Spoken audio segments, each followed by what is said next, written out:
Bus drivers are on the front lines of this pandemic every day, doing their jobs courageously and unfailingly in the face of what's going on. Among them, a man named Jason Hargrove. He was 50 years old. He was a bus driver in Detroit. On March 21st, he was driving the city bus when a woman got on and coughed multiple times, not even trying to cover her mouth, according to him.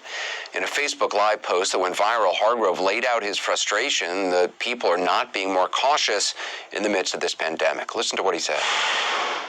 Hey, look, listen, man, let me say something. This coronavirus is for real.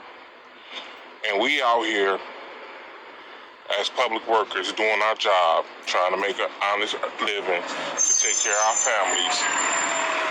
But for you to get on the bus and stand on the bus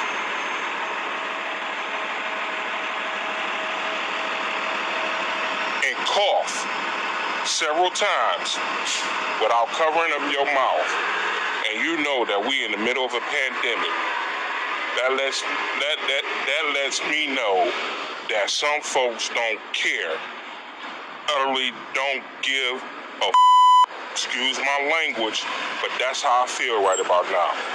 For a grown person in her late 50s, early 60s to stand on the bus and cough 4 and 5 times without covering up your mouth, and you know we in the midst of a crisis with this coronavirus, I am pissed the off. I ain't blaming nobody. I ain't blaming nobody but the woman that did that. I ain't putting the fault on nobody else. For us to get through this and get over this, man, y'all need to take this serious. It's folks dying from this. Listen, it's folks dying out here.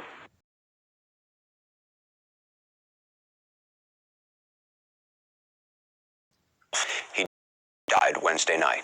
Detroit's mayor says his death did not have to happen. But if you haven't seen Jason Hargrove's post on social media and Facebook, everybody in Detroit and everybody in America should watch it because he was infected before we closed the front doors. And he tells the story of a passenger getting on the bus and coughing on him. And some of his language is graphic, but I don't know how you can watch it and not tear up. He knew his life was being put in jeopardy, even though he was going to work for the citizens of Detroit every day, by somebody who just didn't care, somebody who didn't take this seriously. And now he's gone. Glenn Tolbert is the head of the Detroit Bus Drivers Union, joins me now. Glenn, my condolences to you and to Mr. Hargrove's family. Do you know how exactly Jason Hargrove contracted the virus? I mean, is it known if it was from that person or before another passenger? At this time, I don't know that. I had a chance to speak with his wife, but obviously it was out of concern for her and not trying to get a lot of details, just to let her DDOT family, ATU family was with her, and that we support and we will be supporting it through the next coming days, months, years for her and her family. You know, we talk a lot about medical workers as being on the front lines, but, you know, bus drivers, delivery people who are, you know, working jobs still, that they interact with people every day, you know, custodial folks who are you know, helping keep things clean. I mean, these are the people who are also on the front lines just as much as the medical personnel in a pandemic like this. What do you want people to know about what bus drivers are facing? Well, what I would say then, thank you, Mr. Anderson, for this opportunity. That Brother Jason, transit workers all over the United States and Canada, my ATU brothers all over, we're hearing this all over. I will submit to you that we see more sick people than any doctor, that we are the first responders before the first responders, because we pick up the sick, taking them to the hospitals. We pick up the grocery workers, but we're never in that conversation. And it's a shame that it comes to this. It's beyond shameful that it comes to this before we can get some real help and some attention to this problem, because transit lives matter also.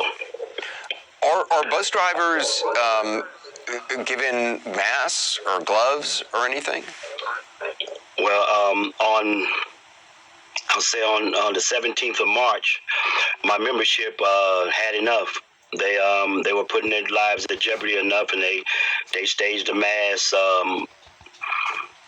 walkout, if you will, to get the sanitation of the bus, and we were able to shut it down for a whole day and have the fleet thoroughly disanitized and cleaned. On retrospect, I'm looking at, and that's not enough. We're getting masks, but they're running out.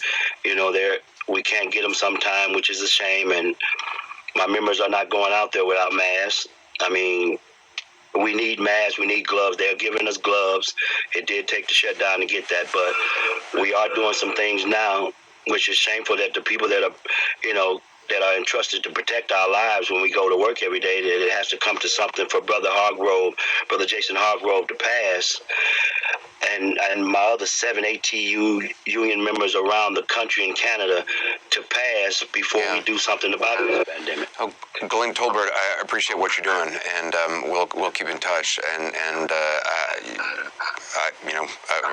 I'm not going to make the same mistake of not recognizing all those folks who are really on the front lines of this. It's the front lines are now everywhere in a lot of places, and I appreciate all you're doing. Thank you very much.